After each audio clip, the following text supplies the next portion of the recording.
Good afternoon, everyone, and welcome to the California Immunization Coalition Education Hour. We'll get started in a few moments. First, I want to remind you that this program is being recorded. Next, Tammy. And during the webinar, all attendees will be in a listen-only mode. Oh, sorry. If you need technical assistance, please use the chat box at the bottom of your screen, and we'll do our best to help you out. A link has also been sent out in the chat box to all participants that may help troubleshoot any technical issues. We'll get started in just a moment. Oh, I'm having some problems here with the forwarding. Excuse me.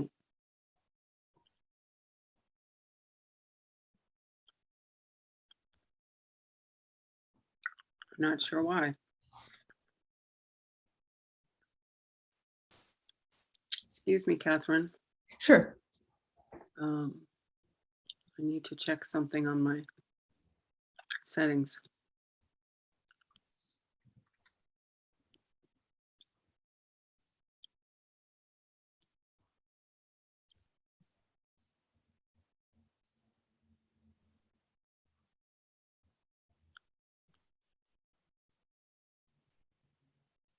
There we go. You go back up one slide.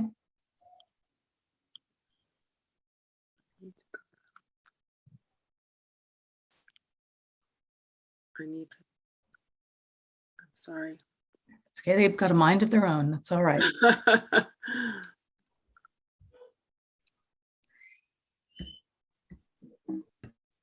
Here's one.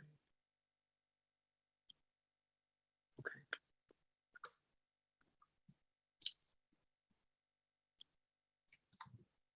Okay.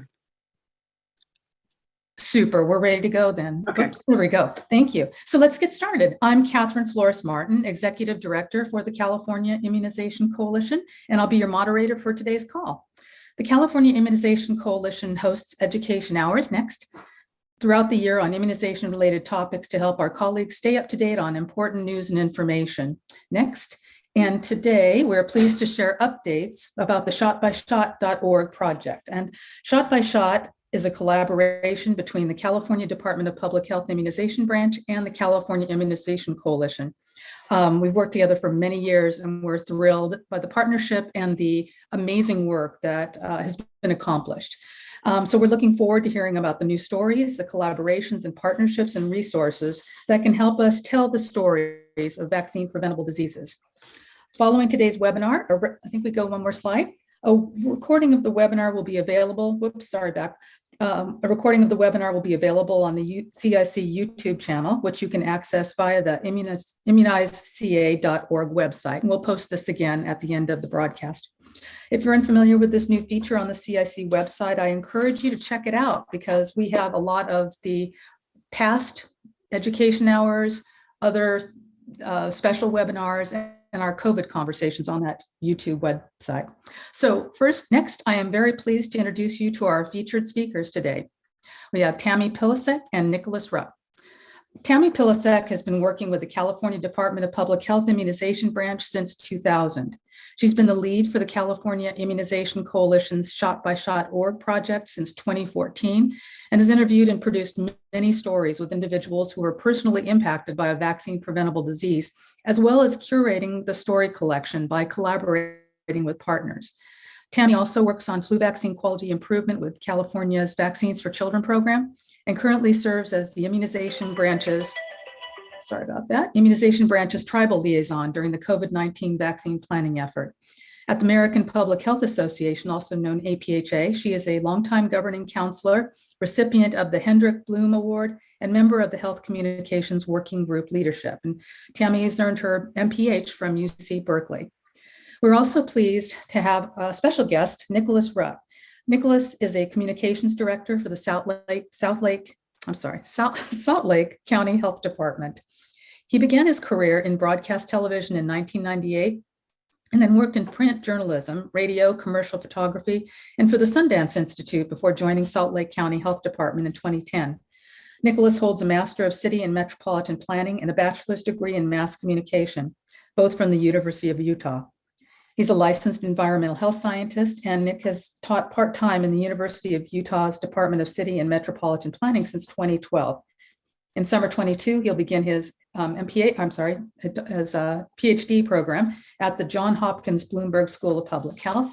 And he lives in Salt Lake City with his husband and their now 14-year-old daughter. Both of these speakers are amazing people, very busy, and we're so grateful to have you here today. I'll hand it over to you, Tammy. Thanks so much, Catherine. Hello, everyone. Tammy Pilisuk, and I'm going to be, excuse me, talking about the ShotByShot project.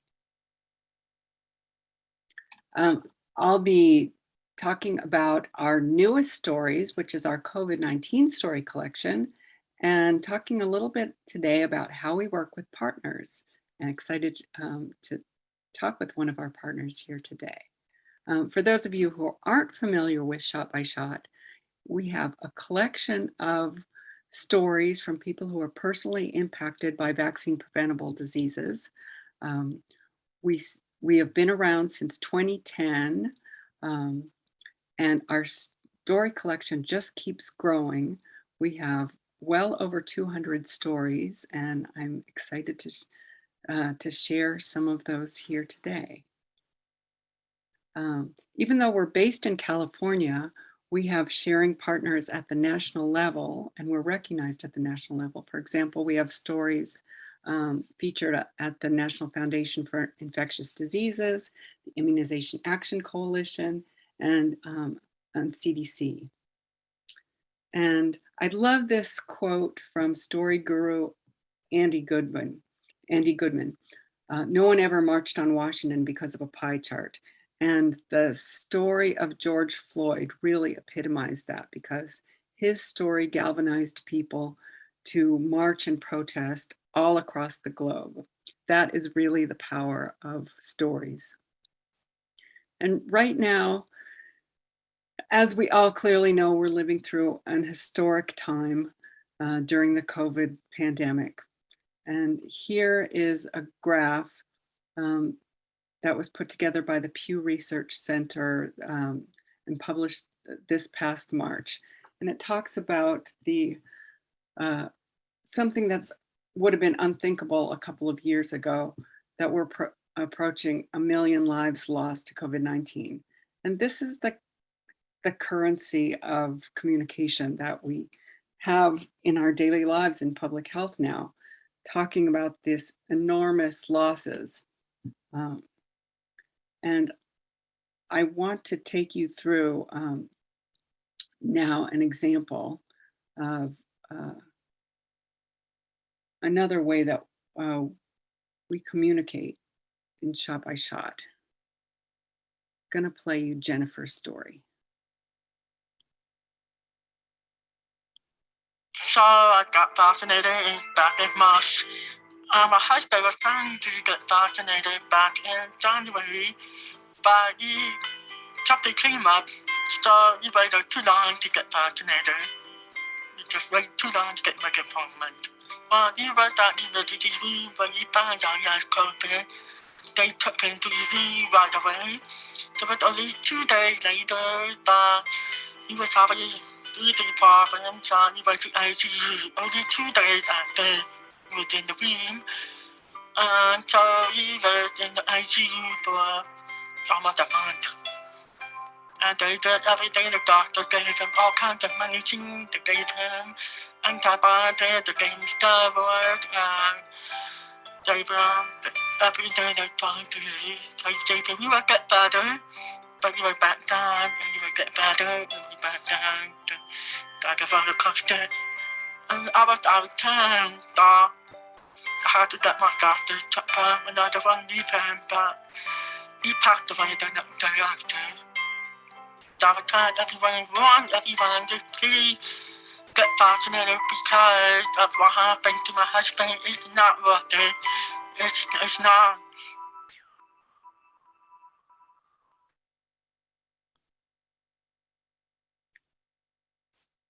So giving everyone a moment to digest that.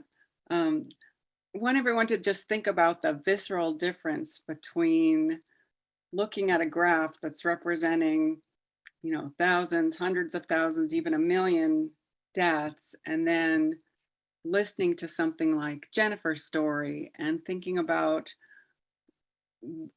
what is more memorable or impactful. And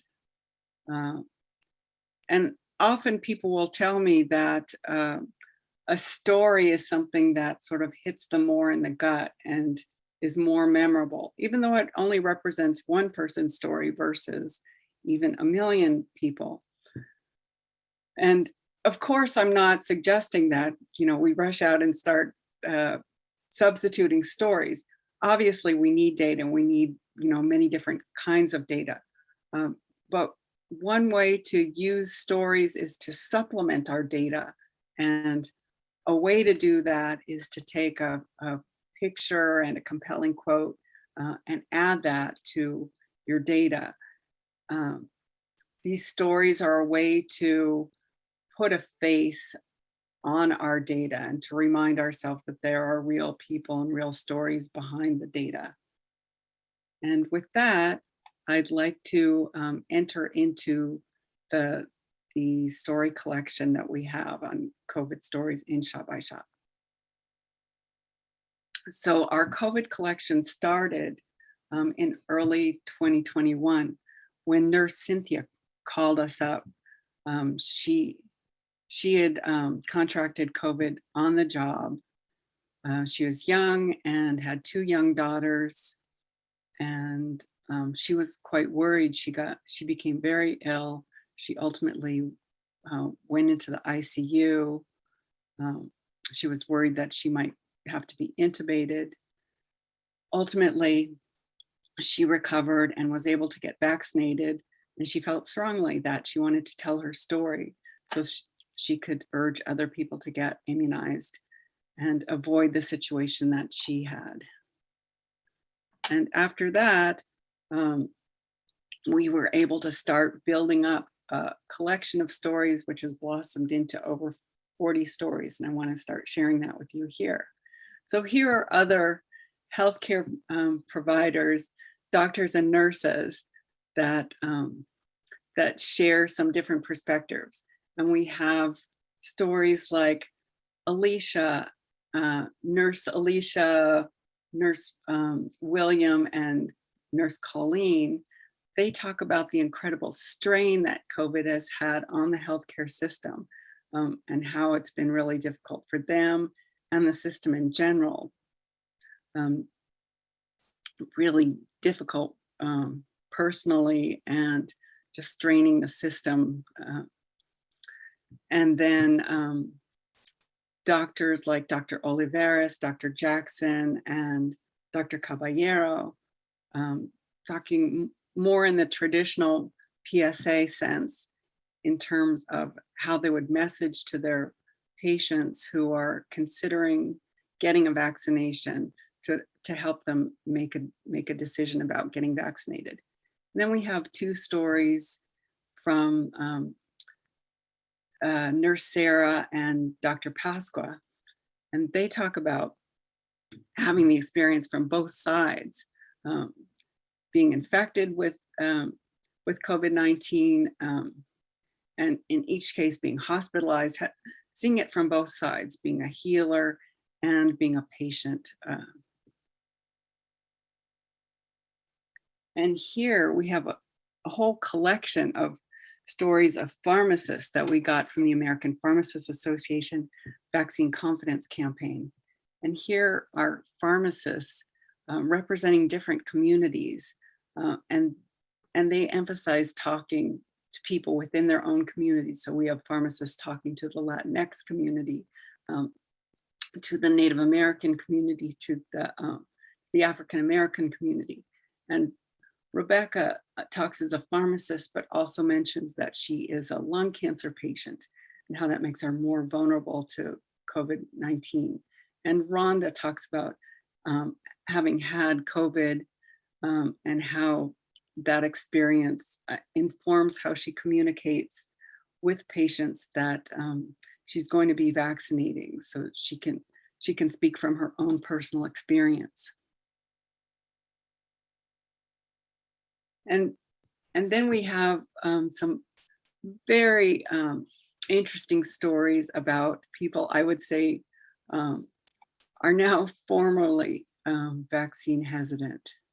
A couple of stories that come from Utah. For example, Stormy, she is a healthcare worker, and even though she works in a healthcare setting where most people are vaccinated, she is staunchly resistant to getting vaccinated. And she speaks over and over again about forces or influences that she has in her life that are outside of her work. They might be friends or family, or maybe social media. But she really resists and resists. But then she gets COVID, and she ends up getting quite severely ill. She gets a pulmonary embolism. She has to be medevaced. And she comes to regret her decision not to get vaccinated. And we have Jeff's story where he learns that he's exposed to COVID. His employer tells him he has to stay home, quarantine. He takes this as a gift. Oh, this is going to be great. I have paid vacation. I get to stay home. This is going to be terrific. Well, he ends up getting sick, and then very sick. Well, this is a real revelation to Jeff. He expresses that he sort of thought the whole pandemic was a joke until he had this personal experience. So he comes to tell his story, saying that, you know, he's now gotten vaccinated, and he wants to urge other people to get vaccinated because of his experience.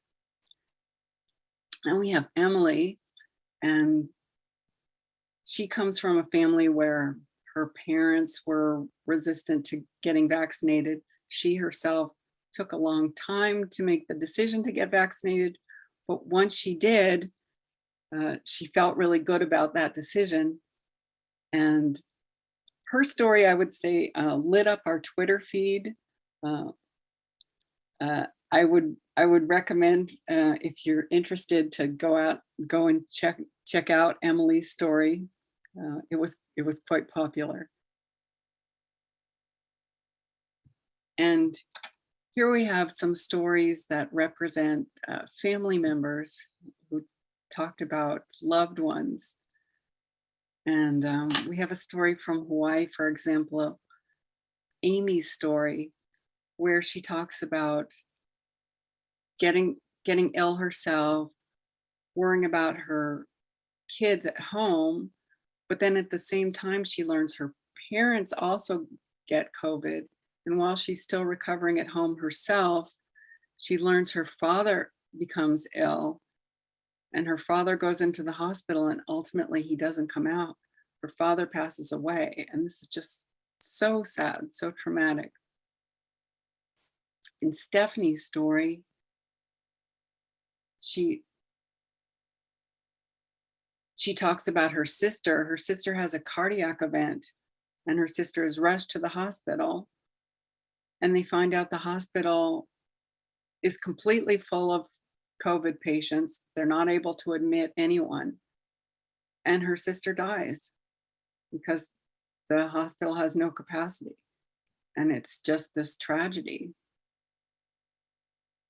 In Pilar's story, she talks about being part of the theater industry and how this completely shut down and changed and cut out her livelihood and her whole way of life. But then she slips in that she lost 15 of her friends who also worked in the theater industry during the pandemic, and how tragic that is. Of course, Jennifer's story, we listened to how her husband missed his opportunity to get vaccinated. And Josh's story from Hawaii expresses his guilt that he passed on his COVID to his wife and children.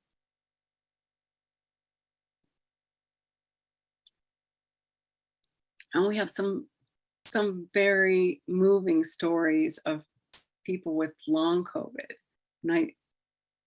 And I often get questions about if we have stories of long COVID. So I think that there's some interest in this. For example, we have the 3 stories from Marion County, Indiana, their Voices of Long COVID campaign that feature young people talking about the impact that it's had on them, and they're college age or just out of college, talking about things like exhaustion, really barely being able to walk up a flight of stairs, or having severe memory loss in one case. And from Salt Lake County, some of the stories that we got from them of adults, especially Tanya's story, the emotion in her voice. It's really palpable, hearing from someone that is dealing with a condition that's become chronic, that they really don't know what's going to happen, and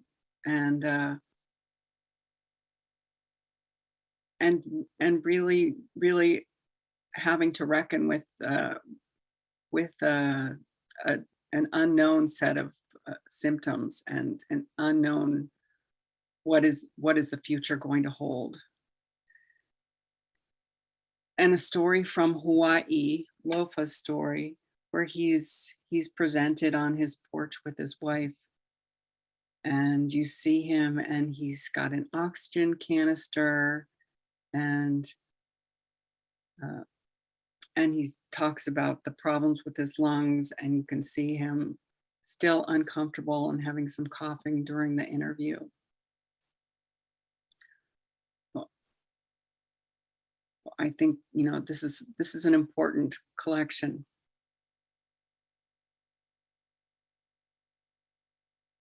And here again, if you're looking for some stories to address different audiences, there are some really interesting perspectives within the collection. For example, Nata is talking to Latinx youth, trying to encourage them to get vaccinated, talking about some of the fear in that community. And Daniel from Utah speaks flanked by his family. He has suffered a rare complication of COVID. He had a stroke, which then left him blind. And he talks about not wanting to be a burden on his family, and expresses that is why it's important for folks to be vaccinated. And it's very moving and touching. And Nick speaks directly to the Pride and transgender community, speaking about how it's important to be vaccinated because you can feel safer and more comfortable getting out and about in the community again, and not having to have that fear of being infected. Sarah talks from the perspective of a young person thinking that she really wasn't at risk, but then getting sick and having a change of heart. And Meliga talks to the Black community who might have had some mistrust towards the medical establishment because of institutional racism, but then brings up that the communities of color have been hit the hardest by COVID, and the importance of getting vaccinated. And Ryan speaks as a young teacher wanting to be a role model and wanting to get vaccinated for that reason.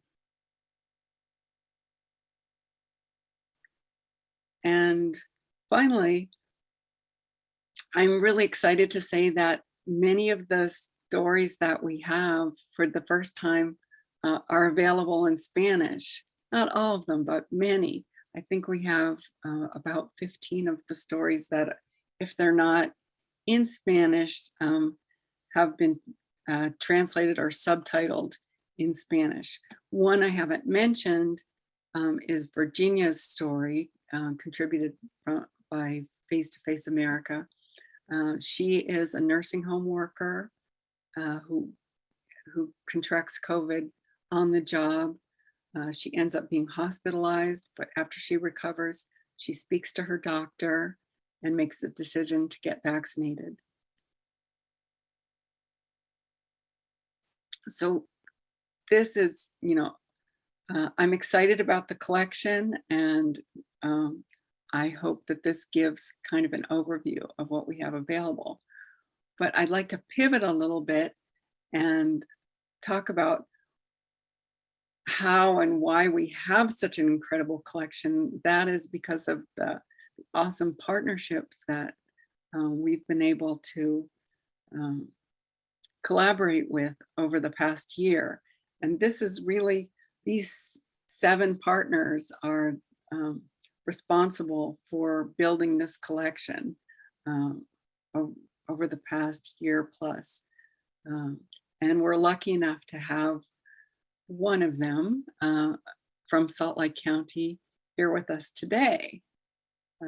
So without further ado, I'd like to welcome Nicholas Rupp from Salt Lake County to talk a little with us.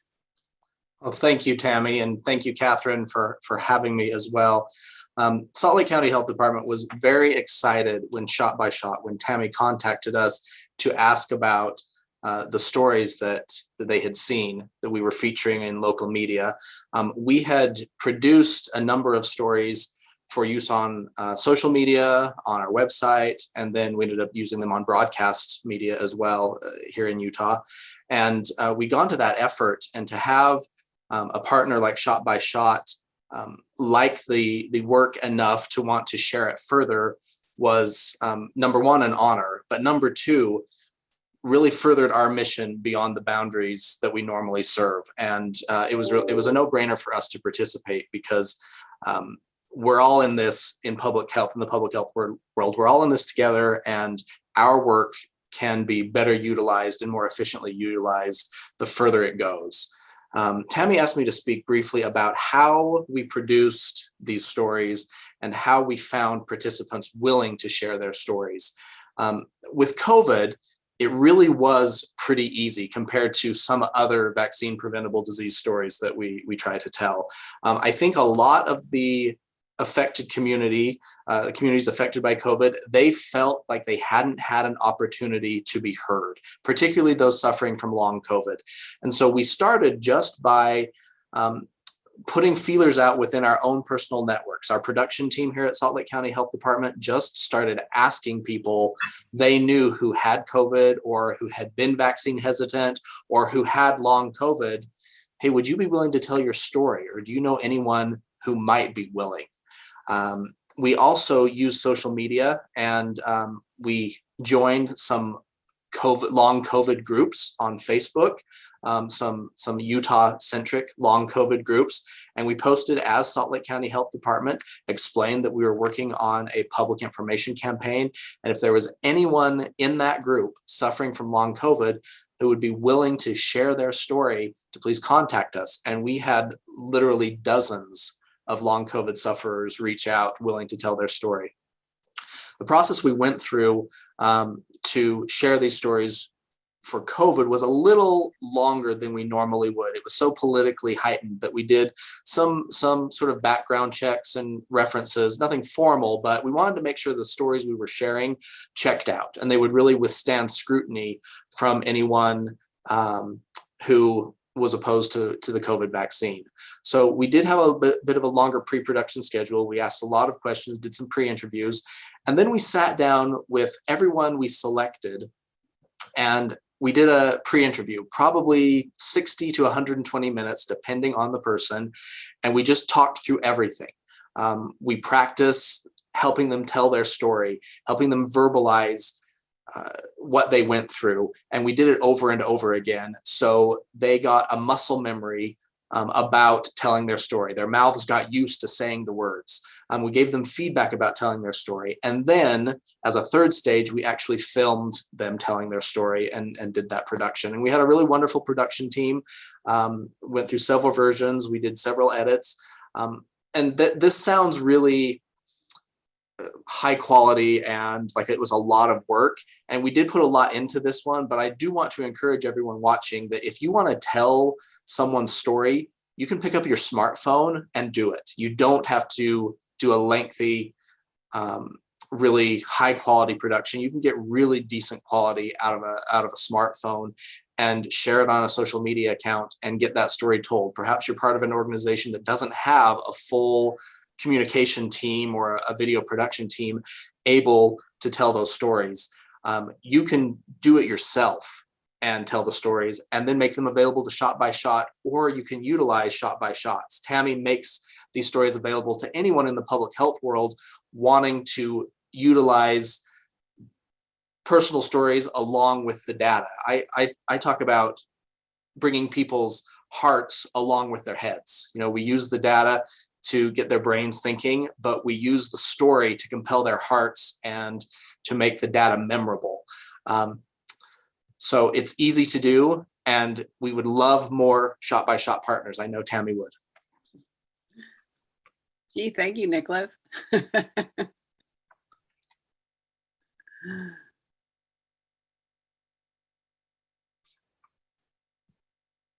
I go ahead? Yes, please. Thank you, Tammy. All right. Well, these are like some sample story files that Nicholas would have sent me. And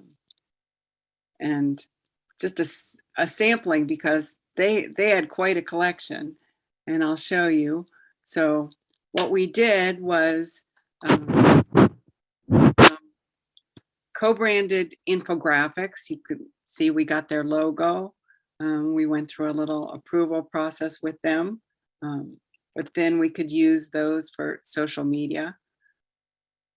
But then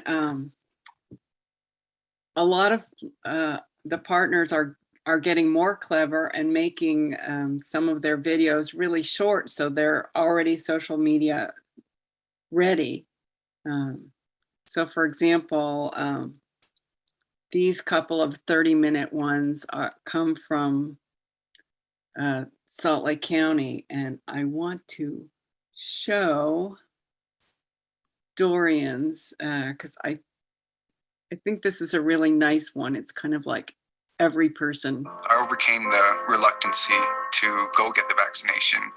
I have family members that have underlying health issues. I have a sister-in-law that's pregnant. This is much bigger than you or I. It's about, your family, the people that you truly care about and love. This is how I can help my family. This is how I can help my brother. This is how I can help my mom in my way, of not contracting the virus. Oh, I always just get a nice little warm feeling when I watch that. And here's just, after I worked with Hawaii, I just sent them a nice little summary of their social media metrics. And with Kentucky, one of our newest sharing partners, they actually were doing some HPV stories. So I suggested that we release them during some observances to get the best bang for the buck.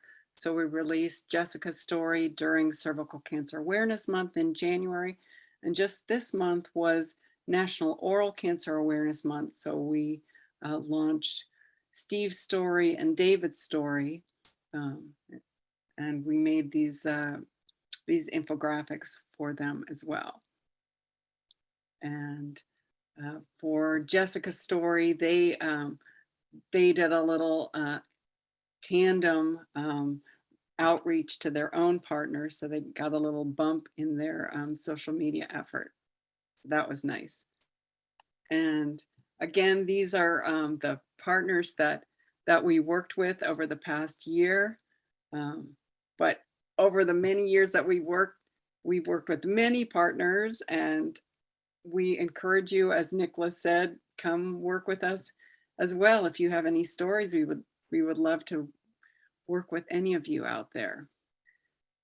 And I wanted to just add, if you are not familiar with the ShotByShot site to use as a resource, or you haven't been there recently, the stories are on demand. It's very self-service. So this is the website. And we have a more recent functionality to browse our infographics. You can also send things straight to social media. That's kind of fun. And then also from the homepage, a lot of people want to go straight to finding a story, go to the story gallery. You can see how long each of the videos is. And if you want to find stories, because there are quite a few of them now, over 270, so it's a good thing to sort them by disease. And I even have broken them down so you can look by HPV cancer type or COVID. It's broken down to COVID and long COVID. And by age group, story format is video, written, or infographic, language, English or Spanish. When you search, you can look for these little icons that say watch or read. You can request up to 10 at a time, so lots to check out. Just like Amazon, you put them in your little basket, but you don't have to pay anything. And then you just have a little form to fill out so we can see who wants to use the stories and what you'll be using them for. And that's it. And then even if you don't want to download the stories, you can still sign up for our Roundup newsletter. And that'll keep you up to date on anything new that we're doing. And if you feel so inclined, you can sign up to be one of our social media boosters. And really what this is, I mean, you can be among the first to see things launched, but the main thing is that we honor those people who are telling the stories. And I think that's what it's all about. You can see here, Haley's pertussis story, how thankful she was that we were getting her baby story out there. And that's really what it's about, that we're paying homage to the people who are telling their stories, because it's so important to them. And if we can do that, that's really what the core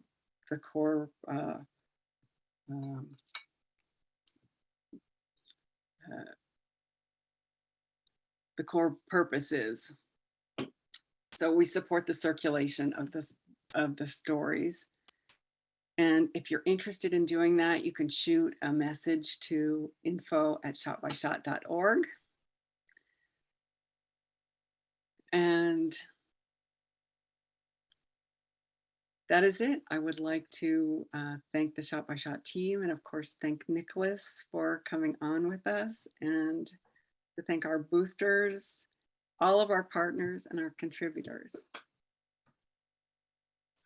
Round of applause. Thank you so much, Nick and Tammy. Awesome. Fabulous presentation. Thank you for sharing how we've worked together to develop these stories. And when I say we, I mean you and your team to put this together. CIC has been sort of a conduit and sometimes an introduction to folks to make sure we can follow up on leads you've had. And it's been a wonderful partnership, and really have enjoyed getting to know Nick and the great work they're doing in Salt Lake. So if you've been waiting patiently to ask a question, now's the time. I'm going to try and moderate and look at the questions and keep the time here, just a few more minutes for the program. While we give everyone a moment to type in the questions, I'd like to remind you that on your screen after the program ends, a quick evaluation will pop up, and we hope you can give us your feedback to let us know what you thought. And especially we enjoy hearing back about what else you'd like to hear us talk about on an future education hour, whether it's a speaker or a topic. We really appreciate and use your responses. And a reminder that the coalition produces at least 3 to 4, I think we're going to have 5 total this year, education hours. And so we do rely on your feedback for preparing and improving these calls. So mainly I'd love to hear from Nick or Tammy about maybe an experience you've had on a specific working with a specific community member, how you came upon that person, how they found you, or how you found them. Because I know, especially in the early days of this project, it hard to find. It was harder to find, I think. So I'm asking you a bunch of questions. First, do you feel like it's easier to find stories now than in the past because of the technology and the awareness? Do you think it's easier or just the same now? I'd say it really varies, and it can be harder than it seems like it should be sometimes. I feel like it's really sort of by hook or by crook, and sometimes it's networking. Like I will work with the local health department. Sometimes we'll share information, or I'll get, I have a lot of contacts through the various partners. So sometimes they will refer stories. I am on social media a lot, obviously. So sometimes I will meet people in the social media, and they will, I'll ask someone who has commented on one of the stories and said, oh, that also happened to me, or, I had that disease, or my sister had that disease. Oh, yeah. So sometimes I'll have a conversation with someone. I find that there's sort of no one way to find a story. And like Nurse Cynthia, who just called us up out of the blue. Wow. Yeah. How about you, Nick? So, I was thinking about social media's role in finding stories, and on one hand, it's made it so much easier because, as I mentioned, you can join specific groups and just ask people if they're willing to share their story. And if they're on social media talking about their circumstance, they're generally pretty willing to share their story. On the other side of that, social media has also brought out bullies, right? And it can be challenging for people to think about sharing their story more widely than in a private Facebook group, to see it publicly on social media and it bring out bullies who will then potentially ridicule them. It really is making yourself vulnerable when you're telling such a personal story about your health, about your medical status. And so it's really, social media has been a double-edged sword, but overall it has been a benefit because there are so many more people willing to share than who are intimidated by that vulnerability that exists. We found so many of our stories through social media, and then just through, as I said, networking, through referrals. People really were willing to talk about COVID. I think we had it pretty easy with COVID as compared to HPV, for example. I think it's more challenging to get people to talk about the HPV vaccine. And we, all of us on this webinar probably understand the reasons behind why that is. Right. Yeah, that's a brave, I believe it's a very brave act to share that story, and it helps normalize it. Period. Absolutely. The more people tell their stories, the more it's normalized. And I think that's amazing. I don't know, Tammy or Nick, especially Tammy, when some ideas for the way people have used these stories before. I know at CIC, I can share that first. We have used it at the beginning of a legislative hearing, some of the really short ones to kind of get people's attention. Everybody loves video. And also to start a presentation sometimes for an ed hour or at a coalition meeting or something like that. Other ways you've heard people use these stories? I know that people use them for conference presentations, they use them for trainings. Some people have them like looped in the waiting room. But I know that, yeah, trainings is one of the biggest ways that people use them. Trainings Yeah. of medical How about students you? or nurses. Yeah, yes, I've heard that also for new students as well. How about you, Nick? Any tips on how you used stories? We've primarily used them on social media, but what I found was really interesting is we had some news media, some broadcast media share clips of stories as part of their coverage about COVID. Oh. We had done that work for them. They didn't need to go out and interview an affected person, particularly when we were still kind of in lockdown mode and reporters were mostly working from home. We had that interview source right there for them. They didn't even have to do a Zoom. So I thought that was very interesting that news media, broadcast media were using some stories. And we ended up finding other people willing to tell their stories through news media as well. I had reporters calling me saying, hey, you know what? I talked to a long COVID survivor just yesterday. Could I give her your number? Because I think she'd like to tell her story on your website, not just to the news media. So it really was a good relationship with news media. Yeah, that's fabulous. Now, out of curiosity, did you create the series of clips for the news media so it was ready to go, or you just gave them access to those clips? So we just gave them access to the existing clips, but not just the 30-second social media versions. We gave them access to like the 2 or 3 minute versions in some cases, so they could pick through and find the best sound bites for what they needed. Excellent, excellent. Yeah, the more you can do the work for the media, absolutely. The better. So excellent. Tammy, can you speak a little bit about working with partners on the stories in, I think it's mainly Spanish that you have stories. That's not new, but very, very happy to see that, because we did get those requests in the past. We're unable to fulfill those, but can you speak a little bit about that? The growth of that area? Yeah, super excited about that. So I put together, I compiled all of the new COVID stories that we have, the translated ones, and I put them in just a little compilation, and we sent those out to all of our partners and other organizations that have Spanish speaking audiences, so that we could get better circulation. Because I felt that we weren't really delivering to Spanish speaking audiences that much, because we didn't have a lot of Spanish speaking content. But now that we have that, we can really reach those audiences in a more substantial way. Right. Fabulous. Not getting a ton of questions here, so I think we're going to be wrapping up in just a little bit. I wanted to see if there's any final thoughts or things that we didn't get a chance to share within the program.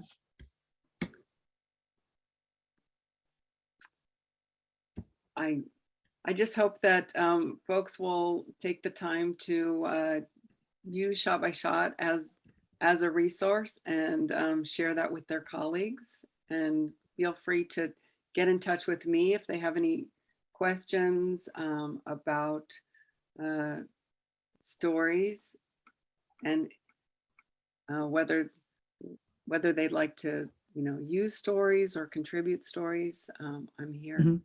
Good, excellent. From my perspective, I feel like, well, I know it has grown tremendously. It started off phenomenal, but it was a challenge to get people moving. Plus, the technology was significantly more expensive than it is now. We have a lot more capacity to people. They're their own TV stations sometimes. I don't know if Nick can speak to that exactly as far as the cost or the access on technology now for folks. Yeah, absolutely. We do have a full video production team here at Salt Lake County Health Department with professional quality equipment. So we tend to do quite a bit of video production. But when we were first starting out, we made all of our videos using a little digital camera, like a little Nikon that was $100 that did 30-second video clips. And this was, 10, Wow. 11 years ago. Nowadays, your smartphone can do comparable or better quality than that. And you can even get apps on your phone to edit right there. So you don't have to have a full editing suite. You can easily make a 30-second, very compelling video by holding up your phone, filming somebody, and then editing it using a $9.99 app right there on your phone, and it'll output to social media directly, never leaves your phone. So it's very attainable now. Right, exactly. So any final thoughts from you, Nick? I am just really glad to see so many people participate in this webinar, view this webinar, because I do think that stories are essential to changing hearts and minds. The data is essential for getting the funding and getting the decision makers on board, but to sway public opinion as a whole requires stories. I'm absolutely a believer in that. Yeah, absolutely. Yes, as Tammy said, that nobody was convinced necessarily too convinced with, an overwhelming amount of numbers and sometimes data is not enough. But hearing people tell the stories, I know when I've used some of these videos.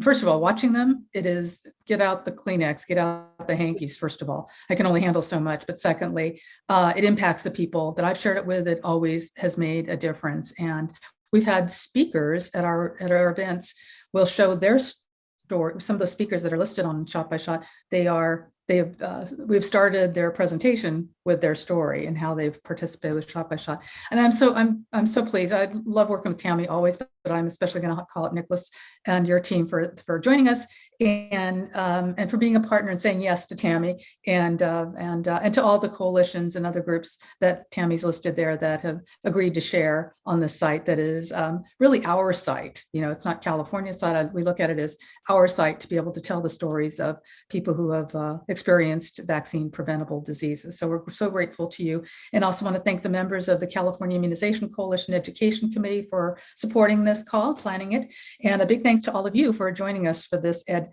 50 minutes. An hour.